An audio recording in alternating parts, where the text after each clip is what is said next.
Hello friends, हम सिंधु घाटी सभ्यता से संबंधित महत्वपूर्ण क्वेश्चनों का अध्ययन कर चुके हैं और आज हम वैदिक सभ्यता से संबंधित क्वेश्चनों पे चर्चा करेंगे। तो आज के वीडियो में और कल के वीडियो में हम केवल बेसिक क्वेश्चनों पे चर्चा करेंगे, यानी क्वेश्चन और उसका सीधा आंसर। बेसिक क्वेश्चन भी हमें आना ज़रूरी है और उसके बाद हम जिस प्रकार से हमने सिंधु घाटी सभ्यता में 11 वीडियो अपलोड किए हैं, उसी प्रकार हम डिटेल से व्याख्या समेत क्वेश्चनों का अध्ययन करेंगे। तो एक बार पहले 2 वीडियो में हम केवल बेसिक क्वेश्चनों पर चर्चा करते हैं ताकि बेसिक क्वेश्चन गलत नहीं हो। ऋग्वेद की रचना कहाँ हुई थी? ऋग्वेद की रचना, अभी हम ऋग्वेद के बारे में कुछ चर्चा नहीं करेंगे, इसमें कितने क्या मंडल हैं, कितने मंत्र हैं, कितने सूक्त हैं, केवल बेसिक क्वेश्चनों पर चर्चा करेंगे। ऋग्वेद की रचना कहाँ हुई थी? दक्षिण भारत, मध्य भारत, पंजाब और सप्त सैंधव प्रदेश। तो इसका सही जवाब होगा सप्त सैंधव प्रदेश।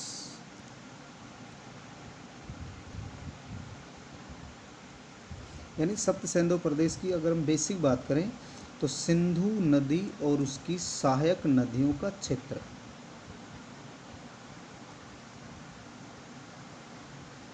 सिंधु और उसकी सहायक नदियां, तो इसका उत्तर हो जाएगा डी।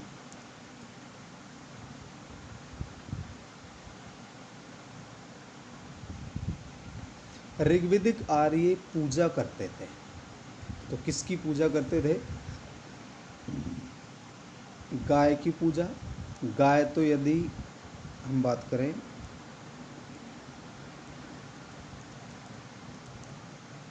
ऋग्वैदिक आर्यों का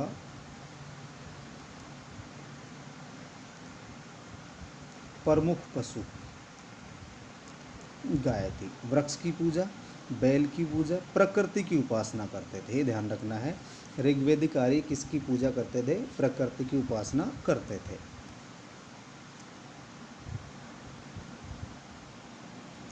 वर्ण व्यवस्था का सर्वप्रथम विवरण कहाँ से प्राप्त होता है? सर्वप्रथम की बात की है, इसके बाद हम बात करेंगे कहाँ कहाँ से वर्ण व्यवस्था मिलती है हमें, लेकिन सर्वप्रथम की बात कर रहे हैं ऋग्वेद के 10वें मंडल में, महाभारत से, 6ठी शताब्दी ईसा पूर्व से और 3य शताब्दी ईसा पूर्व में। यानी हमसे पूछा गया कि सर्वप्रथम कहाँ जानकारी मिलती है? ऋग्वेद के 10वें मंडल। 10वें मंडल का एक सूक्त है जिसका नाम है पुरुष सूक्त। 10वें मंडल का सूक्त है जिसका नाम क्या है? पुरुष सूक्त।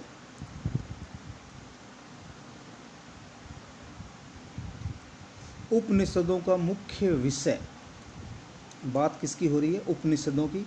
उपनिषदों का मुख्य विषय रहा है धार्मिक विषय, दार्शनिक विवेचन, सामाजिक परिवेश का विवेचन, सामाजिक राजनीतिक विवेचन। इसका सही जवाब हो जाएगा दार्शनिक विवेचन। उपनिषदों में हमें मुख्य रूप से किसके बारे में जानकारी मिलती है? दार्शनिक विवेचन के बारे में जानकारी मिलती है।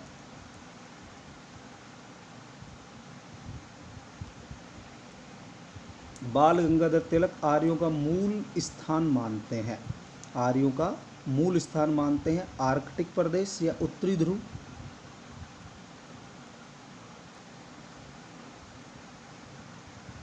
आर्कटिक प्रदेश या उत्तरी ध्रुव, हिमाचल प्रदेश, मध्य एशिया, हंगरी प्रदेश। इसका सही जवाब होगा आर्कटिक प्रदेश। सही जवाब क्या होगा? आर्कटिक प्रदेश।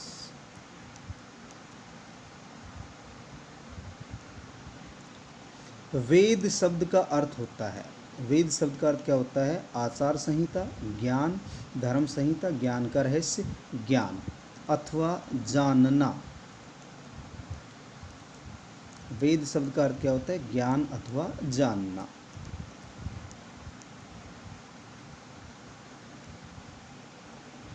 पुराणों की कुल संख्या कितनी है? अभी पुराणों में हमें क्या क्या जानकारियाँ मिलती हैं इनके बारे में अभी मैंने बताया है शुरू में, अलग से हम डिटेल से अध्ययन करेंगे, अभी केवल बेसिक चर्चा कर रहे हैं। तो पुराणों की कुल कितनी संख्या है? 12, 24, 18, 108, 18। पुराणों की कुल संख्या कितनी है? 18 है।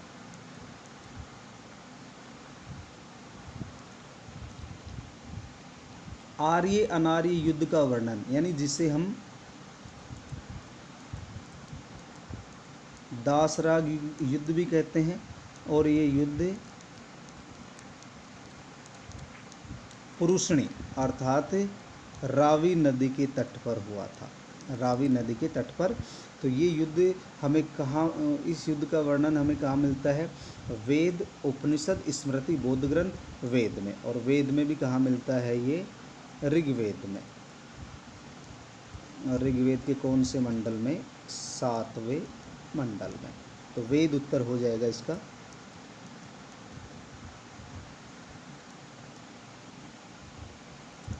ऋग्वेद में कुल सूक्त की संख्या कितनी है? यानी ऋग्वेद में मंडल तो कितने हैं? 10 मंडल कितने हैं? 10 हैं। और मंत्रों की संख्या 10,598 लगभग है। तो इसमें पूछा गया है सूक्त की संख्या कितनी है? 1008, 1028, 1018, 1038।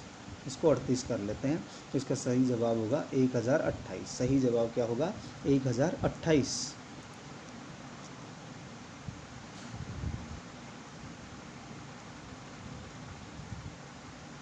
अगला क्वेश्चन है, पूर्व वैदिक काल में राजा पर नियंत्रण होता था। पूर्व वैदिक काल में राजा पर किसका नियंत्रण होता था? सभा और समिति का, गण और विदथ का, परिषद और समिति का, पुरोहित और सेनानी का, सभा और समिति का। पूर्व वैदिक काल में सभा और समिति पर, सभा और समिति का राजा पर नियंत्रण होता था।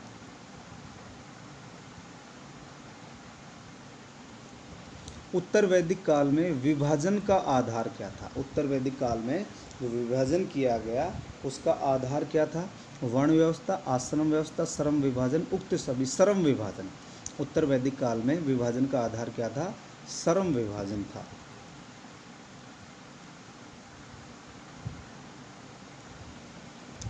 उत्तर वैदिक काल में धार्मिक क्रियाओं में मुख्य क्या था? उत्तर वैदिक काल में जो धार्मिक क्रियाएं प्रचलित थी उन धार्मिक क्रियाओं में मुख्य रूप से किसका उल्लेख मिलता है? धार्मिक क्रियाओं में मुख्य रूप से हमें किसका उल्लेख मिलता है?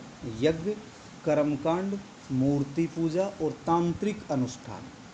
यज्ञ, कर्मकांड, मूर्ति पूजा और तांत्रिक अनुष्ठान। तो इसकी यदि हम बात करें उत्तर वैदिक काल में जो धार्मिक क्रियाएं, धार्मिक क्रियाओं के बारे में पूछा गया है, कर्म कांडों का प्रभाव ज़्यादा देखने को मिलता है।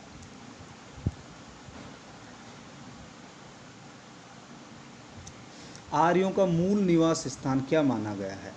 एशिया माइनर, आर्कटिक क्षेत्र, दक्षिणी रूप, सप्त सैंधव। ये अलग अलग विद्वानों के अलग अलग मत आएंगे, हम आगे डिटेल से चर्चा करेंगे। तो आर्यों का मूल निवास स्थान माना जाता है एशिया माइनर। क्या माना जाता है? एशिया माइनर माना जाता है।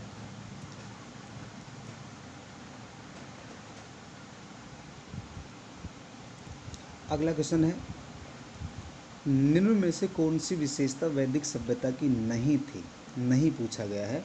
कौन सी विशेषता वैदिक सभ्यता की नहीं थी? धार्मिक जीवन, कृषि व्यवस्था, बहुविवाह, नगरीय जीवन। तो नगरीय जीवन विशेषता नहीं थी। नगरीय जीवन तो किसकी विशेषता है? सिंधु सभ्यता की। क्योंकि जो वैदिक सभ्यता है वो ग्रामीण संस्कृति है।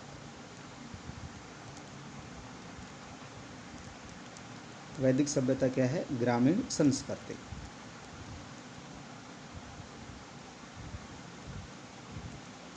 मैक्स मूलर नामक विद्वान किस लिए प्रसिद्ध है? धार्मिक नेता, पाश्चात्य शिक्षा प्रचारक, समाज सुधारक, वेदों का अध्ययन करता। वेदों का अध्ययन करता, क्योंकि मैक्स मूलर के अनुसार ही जो आर्य लोग हैं ये भारत में मध्य एशिया से आए थे। किसके अनुसार? मैक्स मूलर के अनुसार। और ये मैक्स मूलर कहाँ के थे? जर्मनी के। तो सही जवाब होगा वेदों का अध्ययन करता।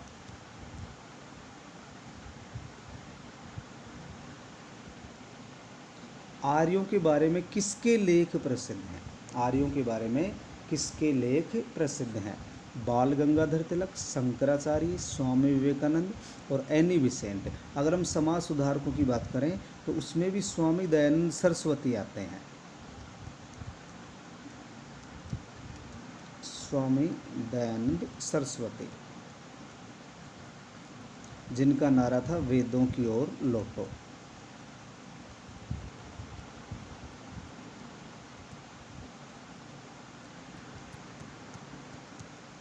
वेदों की ओर लौटो। तो इसका सही जवाब हो जाएगा बाल गंगाधर तिलक।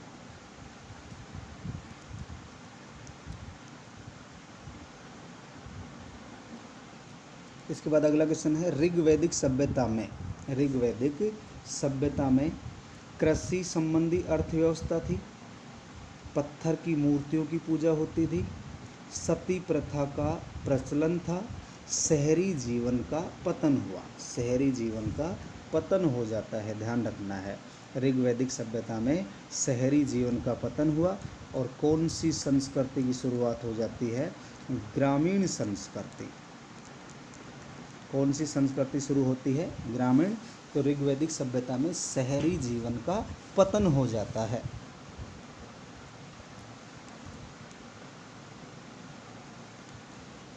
इसके बाद अगला क्वेश्चन है, वैदिक युग में मना का अर्थ क्या होता है? मना, धन, बुद्धि, वजन, प्रतिष्ठा।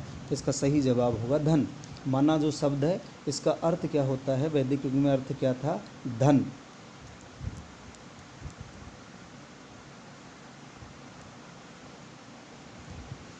सिंधु घाटी और वैदिक दोनों सभ्यताओं में, दोनों के बारे में पूछा गया। शहरी जीवन तो ये तो नहीं है, जाति प्रथा ये भी नहीं था, मूर्ति पूजा कहाँ? ये सही है, मूर्ति पूजा का प्रचलन था। और अंत में है उपरोक्त में से कोई नहीं, तो मूर्ति पूजा का यहाँ प्रचलन था।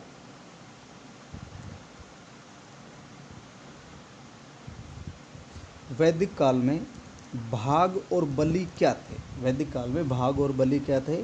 परिवहन व्यवस्था, सैनिक प्रबंध, प्रशासनिक विभाग, राजस्व के साधन। राजस्व के साधन। तो इसका सही जवाब होगा भाग और बलि क्या थे? राजस्व के साधन थे।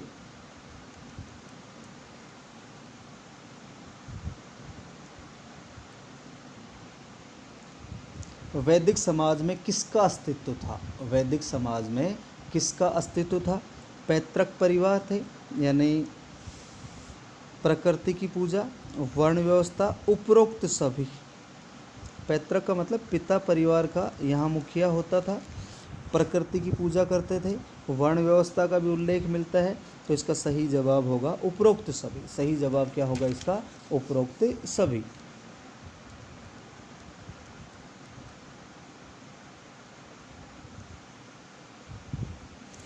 ऋग्वेद में वर्णित धर्म का आधार क्या था? ऋग्वेद में वर्णित धर्म का आधार क्या था? शिव पूजा, मूर्ति पूजा, नाग पूजा, प्रकृति पूजा। तो इसका सही जवाब होगा प्रकृति पूजा।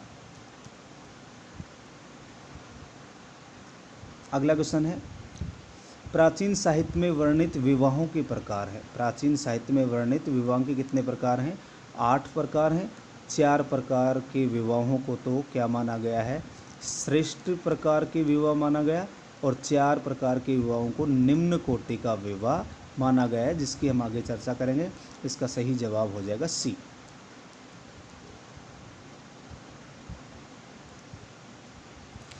चौदह सौ ईसा पूर्व का एशिया माइनर का एक अभिलेख, एशिया माइनर का एक अभिलेख जिसमें वैदिक देवताओं का वर्णन है। वैदिक देवताओं की बात करें तो इंद्र,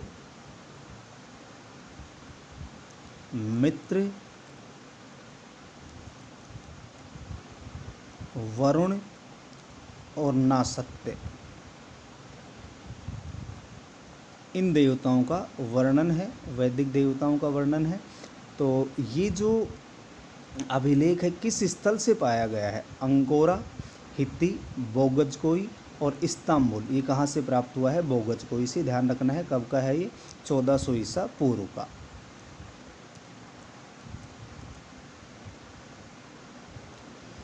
निम्न में से कौन महिला विदुषी वैदिक मंत्रों की रचयिता मानी जाती है?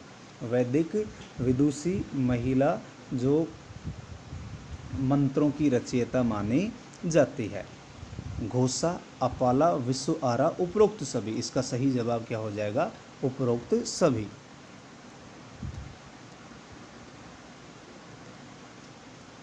प्रसिद्ध गायत्री मंत्र किस धर्म ग्रंथ में है? गायत्री मंत्र ऋग्वेद, सामवेद, यजुर्वेद, अथर्ववेद। सीधा क्वेश्चन है ऋग्वेद। और ऋग्वेद के भी कौन से मंडल में है ये? तीसरे मंडल में। ऋग्वेद के तीसरे मंडल में है। और इसकी जो रचना है वो किसके द्वारा की गई थी? विश्वामित्र के द्वारा की गई थी। इसकी रचना किसके द्वारा की गई थी? विश्वामित्र के द्वारा।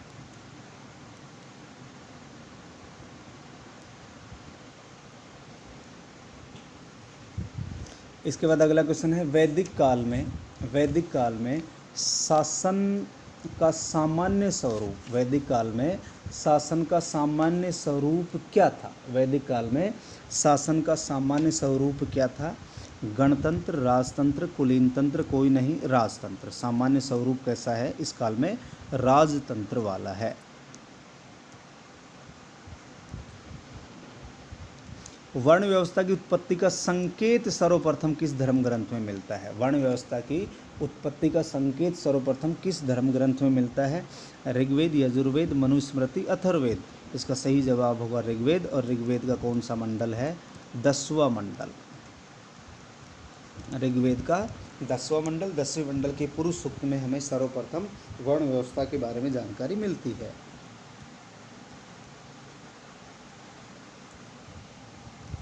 संस्कारों का वर्णन, इसके बारे में बात करते हैं। संस्कार, जैसे कुल कितने संस्कार होंगे? 16। इनकी भी हम आगे चर्चा करेंगे। 16 संस्कार होते हैं। तो संस्कारों का जो वर्णन है वो हमें किस मूल पाठ में मिलता है? स्रोत सूत्र, गृह सूत्र, धर्म सूत्र, मनुस्मृति। गृह सूत्र, इसमें उल्लेख मिलता है इसका? गृह सूत्र में उल्लेख मिलता है। इसके बाद अगला क्वेश्चन है, निम्नलिखित में से कौन सी भाषा इंडो आर्यन भाषा से संबंध रखती है? इंडो आर्यन भाषा से संबंध रखती है। हिब्रू, पर्शियन, तुर्की, अरबी। इसका सही जवाब होगा पर्शियन भाषा। तो इंडो आर्यन भाषा से संबंध रखने वाली भाषा कौन सी हो जाएगी? पर्शियन भाषा। सत्यमेव जयते उक्ति सर्वप्रथम कहाँ व्यक्त की गई? सत्यमेव जयते उक्ति सर्वप्रथम कहाँ व्यक्त की गई? ऋग्वेद में, मनुस्मृति में, उपनिषद में, और इनमें से कोई नहीं। उपनिषद, और उपनिषद में भी कौन सा आ जाएगा? मुंडक उपनिषद। मुंडक उपनिषद में हमें सत्यमेव जयते के बारे में जानकारी मिलती है। अद्वैत दर्शन का प्रतिपादन निम्नलिखित में से किस में मिलता है? अद्वैत दर्शन, ध्यान रखना है, अद्वैतवाद जो दर्शन है उसका सबसे पहले उल्लेख हमें किस में मिलता है? वेदों में, उपनिषदों में, स्मृतियों में, धर्मसूत्रों में, उपनिषदों में। अद्वैत दर्शन का प्रतिपादन सबसे पहले किस में मिलता है? उपनिषदों में मिलता है। वैदिक काल में राजा को स्वेच्छा से दिया जाने वाला उपहार, राजा को स्वेच्छा से दिया जाने वाला उपहार, भाग, भोग, बलि, इनमें से कोई नहीं, बलि।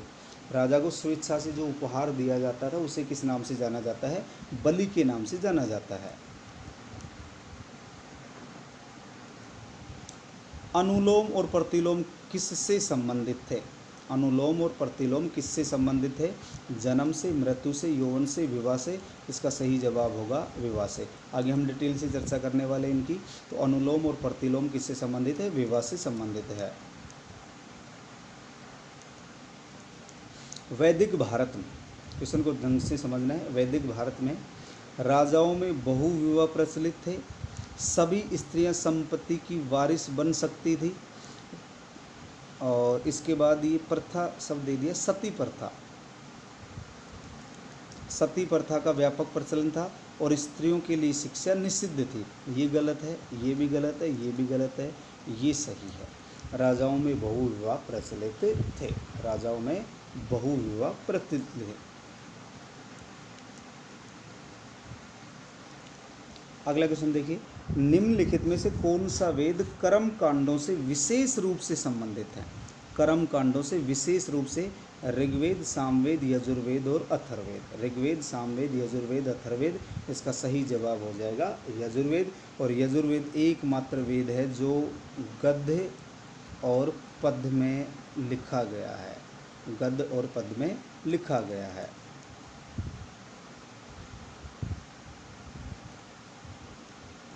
ऋग्वेद संहिता में 1/4 मंत्र किस देवता को समर्पित हैं? ऋग्वेद संहिता में 1/4 मंत्र किस देवता को समर्पित हैं? इंद्र, मित्र, वरुण और अग्नि। इसका सही जवाब होगा इंद्र। और इंद्र का ऋग्वेद में कितनी बार उल्लेख हुआ है? 250 बार। आगे हम चर्चा करेंगे इनके बारे में। इसके बाद अगला क्वेश्चन है, निम्नलिखित में से कौन सी विदुषी महिला वैदिक मंत्रों की रचयिता नहीं थी? वैदिक मंत्रों की बात हो रही है यहाँ।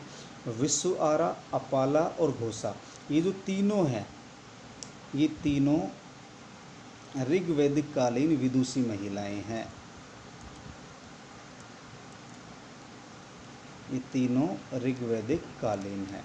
अब क्वेश्चन क्या पूछा गया है कि रचयिता नहीं थी, तो इसका उत्तर हो जाएगा गार्गी, और गार्गी का संबंध किससे है? उत्तर वैदिक काल से, उत्तर वैदिक काल से।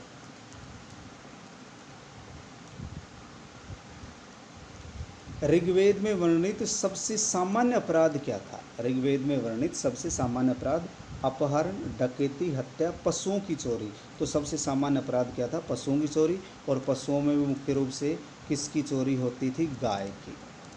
गाय वस्तु विनिमय का प्रमुख माध्यम हुआ करती थी, और गायों को चुराने वाले क्या कहलाते थे? पणी कहलाते थे। क्या कहलाते थे? पणी। आत्मा के आवागमन की परिकल्पना पूछा गया है, यानी मुख्य रूप से इसका उल्लेख तो हमें उपनिषदों में मिलेगा, लेकिन इसमें केवल परिकल्पना शब्द आया है। आत्मा के आवागमन की परिकल्पना निम्नलिखित में से सर्वप्रथम कहाँ मिलती है? ऋग्वेद में मिलती है। आत्मा के आवागमन की परिकल्पना सबसे पहले कहाँ मिलती है? ऋग्वेद में।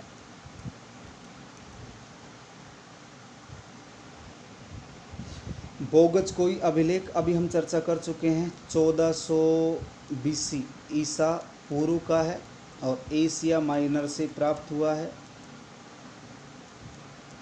एशिया माइनर से प्राप्त हुआ है। तो इसमें वैदिक देवताओं का उल्लेख मिलता है। किन वैदिक देवताओं का उल्लेख मिलता है? इंद्र, वरुण, मित्र, नासत्य। इंद्र, अग्नि, वरुण, सोम। इंद्र, वरुण, रुद्र, सोम। इंद्र, नासत्य, सूर्य, पूषण। तो इंद्र, वरुण, मित्र और नासत्य, ध्यान रखना है, इंद्र, वरुण, मित्र और नासत्य। किस संहिता को ब्रह्म वेद कहा गया है? ब्रह्म यानी सर्वश्रेष्ठ वेद।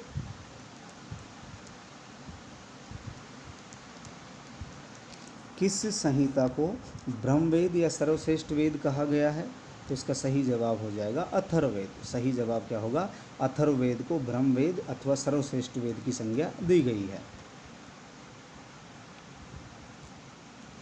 10 राग युद्ध किस नदी के तट पर लड़ा गया था? इसकी हम चर्चा करेंगे आगे डिटेल से। ये राजा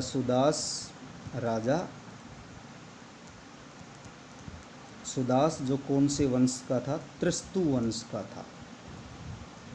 त्रस्तु वंश का है। इसने 10 राजाओं के समूह को पराजित किया था। तो ये कौन सी नदी के किनारे लड़ा गया था? पुरुषनी। और पुरुषनी को हम किस नाम से जानते हैं? रावी के नाम से जानते हैं।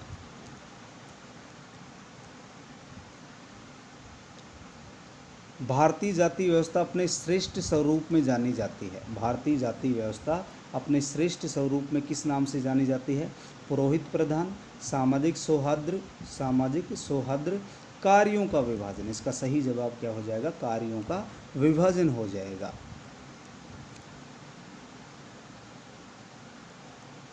वेदांग की कुल संख्या, वेदांग की यानी वेदों के भाग हैं, वेदों के अंग, इनकी कुल संख्या कितनी है? 4, 6, 8, 10, 6।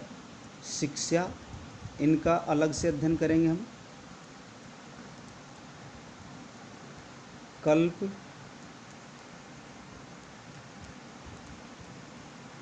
व्याकरण, निरुक्त, छंद और ज्योतिष। ये 6 वेदांग हैं, इनका अलग से अध्ययन करेंगे। तो वेदांगों की संख्या कितनी है? 6। सामवेद ग्रंथ है। सामवेद जो ग्रंथ है वेदों में संबंधित है। वेदों से ऋग्वेद, यजुर्वेद, सामवेद, अथर्ववेद।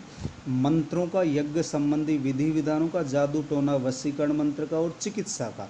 तो सामवेद में किसका उल्लेख मिलता है? मंत्रों का उल्लेख मिलता है। सामवेद में मंत्रों का उल्लेख मिलता है। इसके बाद अगला क्वेश्चन है, सुदास के विरुद्ध 10 राजाओं का युद्ध किसके नेतृत्व में लड़ा गया? अभी हम चर्चा कर चुके हैं।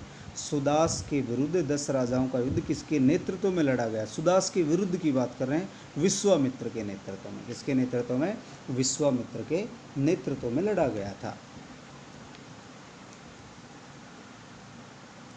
अगला क्वेश्चन है, ऋग्वेद का एक संपूर्ण मंडल किस देवता को ही समर्पित सूक्तों का संग्रह है? ऋग्वेद का एक संपूर्ण मंडल किस देवता को ही समर्पित सूक्तों का संग्रह है? तो ये नोवा मंडल है। कौन सा मंडल है? नोवा मंडल। और नोवा मंडल कौन से देवता को समर्पित है? सोम देवता को। इसका सही जवाब हो जाएगा सोम देवता। इसका सही जवाब क्या होगा? सोम देवता।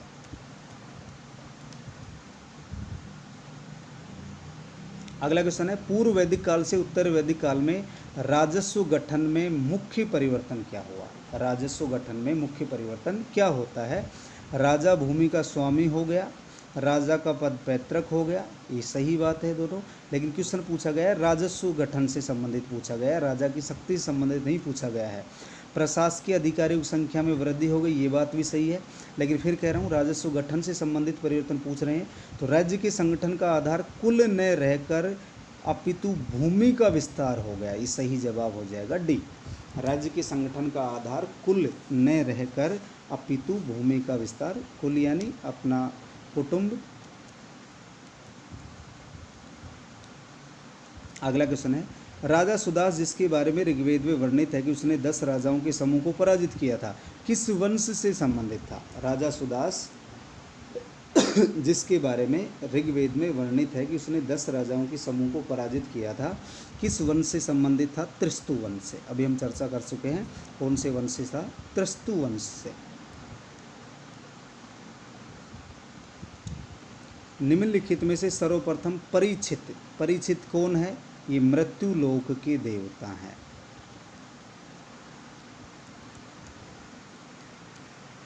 मृत्यु लोक के देवता। तो परीक्षित का सबसे पहले जो उल्लेख है वो हमें कहाँ मिलता है? ऋग्वेद, अथर्ववेद, शतपथ ब्राह्मण, महाभारत, अथर्ववेद में। परीक्षित का सबसे पहले उल्लेख हमें कहाँ मिलता है? अथर्ववेद में मिलता है। इसके बाद अगला क्वेश्चन देखिए, उत्तर वैदिक कालीन साहित्य में राजाओं और राज्यों के निम्नलिखित युगों में से कौन सा सही सुमेलित नहीं है? उत्तर वैदिक काल की बात हो रही है। उत्तर वैदिक काल में जो साहित्य है उन साहित्य में राजा और राज्यों के निम्नलिखित युग में से कौन सा सुमेलित नहीं है? अजातशत्रु कुरु, ये कुरु का नहीं था, ये काशी का था। अजातशत्रु का संबंध कहाँ से था? काशी थे। उत्तर तो यही हो जाएगा। इसके बाद देख लेते हैं, अश्वपति कहाँ का शासक है? केकय का। जनक विधेय का है। प्रवाहन जैवली पांचाल का। अजातशत्रु कुरु का नहीं, कहाँ का राजा था? काशी का राजा था। तो इसका उत्तर हो जाएगा ए।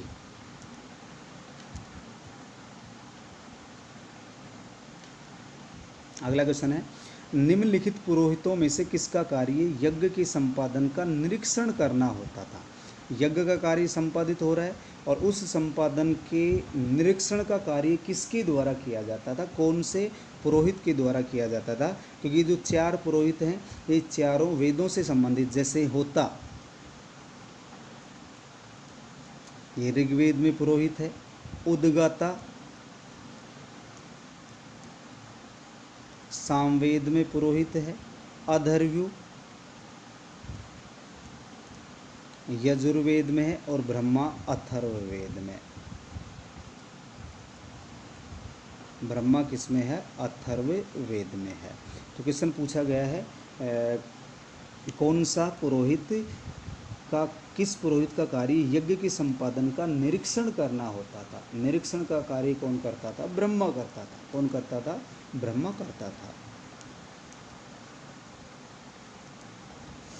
प्रारंभिक वैदिक कालीन आर्यों का मुख्य व्यवसाय। प्रारंभिक का मतलब ये ऋग्वैदिक काल की बात हो रही है।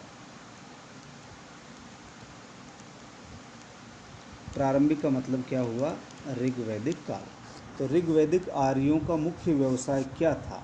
कृषि, शिकार, पशुपालन, मछली पकड़ना। मुख्य व्यवसाय क्या था? पशुपालन, क्योंकि कृषि से संबंधित केवल 24 मंत्रों का उल्लेख मिलता है।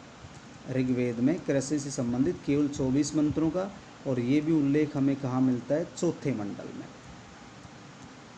कहाँ उल्लेख मिलता है? चौथे मंडल में उल्लेख मिलता है। पशुपालन उनका मुख्य व्यवसाय था।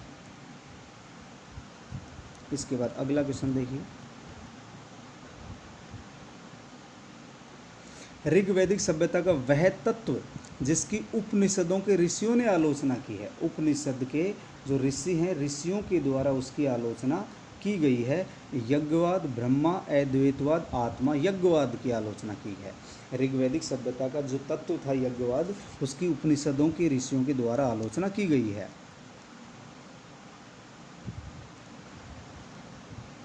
वैदिक युगीन इतिहास का प्रधान स्रोत है। वैदिक युगीन इतिहास को जानने का प्रधान स्रोत है जातक कथाएं, राजतरंगिणी, पुराण, श्रुति। श्रुति का मतलब होता है वेद। वेदों को क्या कहा जाता है? श्रुति कहा जाता है। इसका सही जवाब हो जाएगा डी।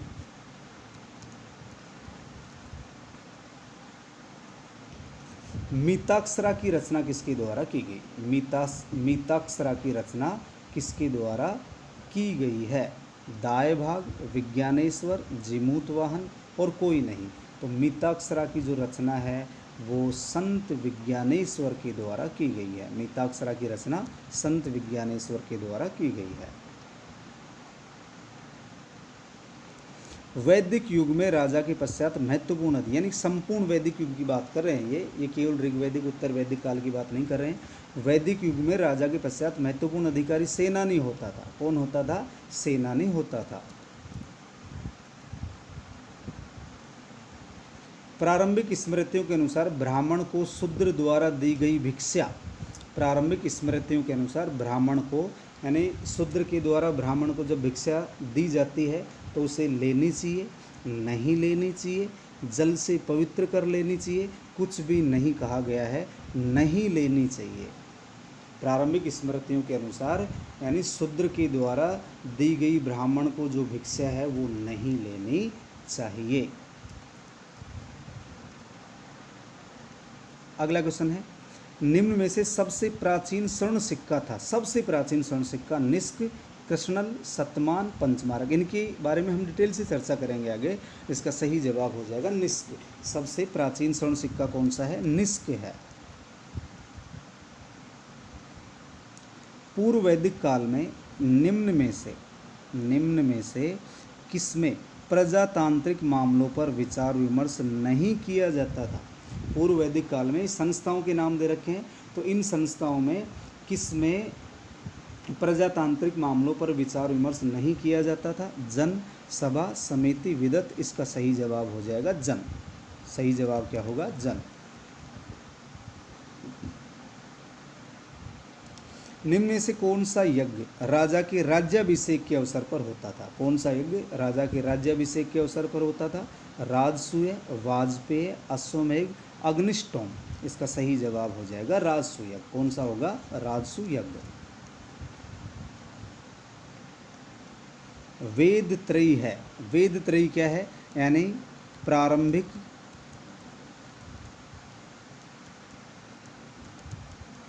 तीनों वेदों का समूह। प्रारंभिक तीनों वेदों का समूह। तो सामान्य सी बात है, हम आसानी से क्वेश्चन को पकड़ सकते हैं। सामवेद, यजुर्वेद, अथर्ववेद। तो अथर्ववेद तो आएगा ही नहीं क्योंकि अंतिम वेद है। इसमें भी अथर्ववेद है, इसमें भी अथर्ववेद है, तो इसका सही जवाब हो जाएगा डी। ऋग्वेद, सामवेद और यजुर्वेद प्रारंभिक तीनों वेदों का समूह क्या कहलाता है? वेद त्रयी कहलाता है। ऋग्वेद का सर्वप्रमुख देवता इंद्र है। इंद्र का 250 बार उल्लेख होता है। और दूसरा प्रमुख देवता है अग्नि। ऋग्वेद का दूसरा प्रमुख देवता किसको माना गया है? अग्नि को, जिसका कितनी बार उल्लेख हुआ है? 250 बार उल्लेख हुआ है।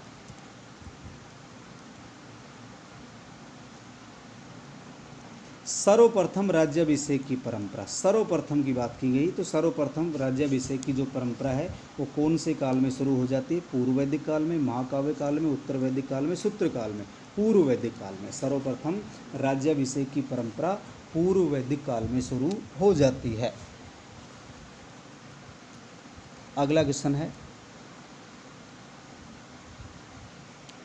उत्तर वैदिक काल में कौन सा कराधान से संबंधित विचार सत्य है? यानी कर देने से संबंधित विचार सत्य है। ब्राह्मणों पर कर का भार था, केवल वैश्य वर्ग पर कर का भार था, केवल क्षत्रियों पर कर का भार था, संपूर्ण कर का भार शूद्रों पर था। तो ध्यान रखना है, उत्तर वैदिक काल में संपूर्ण कर का भार केवल वैश्य वर्ग पर था, केवल वैश्य वर्ग पर संपूर्ण कर का भार था।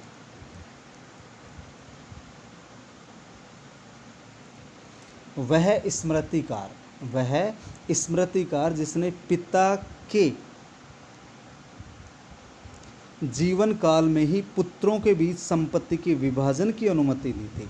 वह स्मृतिकार जिसने पिता के जीवन काल में ही पुत्रों के बीच संपत्ति के विभाजन की अनुमति दी है।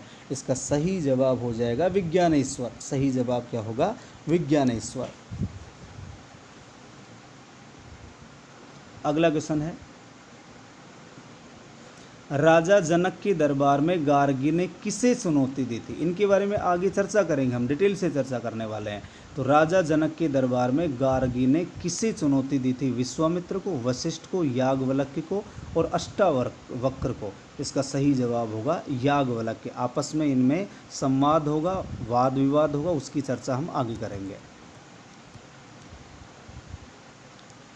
निम्नलिखित में से कौन सा वेद गद्य और